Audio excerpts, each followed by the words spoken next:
It's time to find out what's happening in the grain markets with our crop marketing specialist, Dr. Kim Anderson. So Kim, what's the lead story with wheat? Well, I think the lead story's got to be the wheat stocks, and that we came into the marketing year with tight stocks, especially from the exporters around the world, and we had very strong demand. Then you got the wheat crop conditions, and that segues into weather. We probably got the poorest crop conditions. Actually, I think they're the second worst conditions than we've had in probably the last 20 years. So the crop's not in good conditions. In the western half of the United States, we got drought, and in the eastern half, we got too much rain.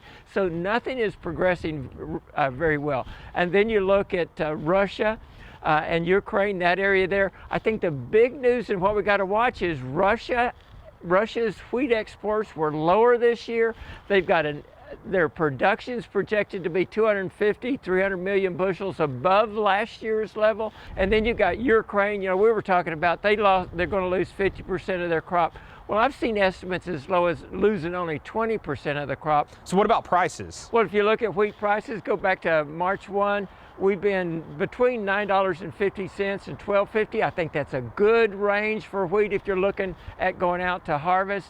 In the last 2 weeks, we've been between $10.90 and $11.40 for those prices. If you look at corn, stocks again, tight corn stocks. You look at the stocks to use ratio, good demand around the world, especially for China. There's some speculation that the USDA has underestimated China's need for our corn and what they'll be doing in the corn market. You got that weather we talked about, too wet, it's delaying the planting.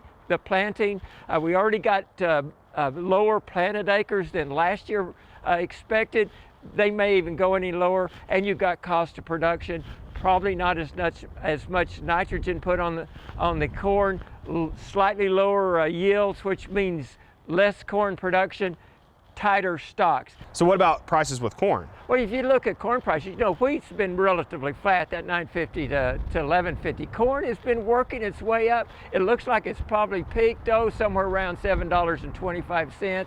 It's backed off to $7. I say a good range right now for corn is that $6.75 to $7.25. There is speculation, especially if we have trouble planting this crop, that corn prices will go higher.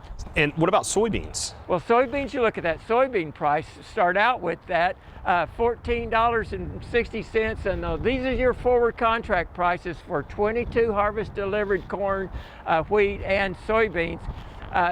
Most analysts say that price has peaked out. It had a bottom recently of $13.32, so you got $13.30 to $14.50 range. With all that in mind, and increasing drought, especially in the western part of the state, what should producers do?